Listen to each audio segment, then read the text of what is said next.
שמי עדה קפל, ולצערי הרב, בעלי נפטר לפני 5 חודשים בערך, באוגוסט.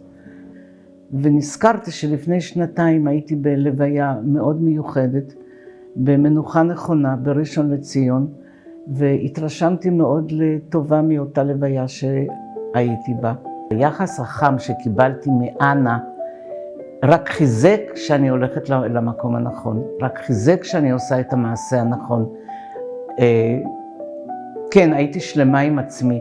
אנה בן אדם מאוד רגיש, מאוד מחבק, מאוד פתוחה לאנשים, עונה על כל השאלות, בשיא העדינות, בשיא הרגש. והרב שזה באמת עם כל הנשמה, אבל בנועם, בכבוד, בהתרגשות גדולה, ובאמת קיימנו לוויה מכובדת, לכל הדעות מכובדת, לא עם השירים שבעלי אהב, היה מקום להספדים, היה מקום לכולם.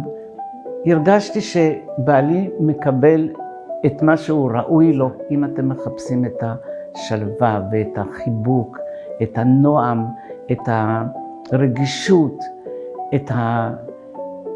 את החיבוק החזק, את המקום היפה, המקום משרה כבוד.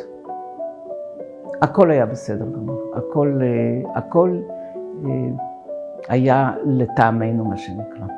אני שמחה שככה החלטנו וככה עשינו,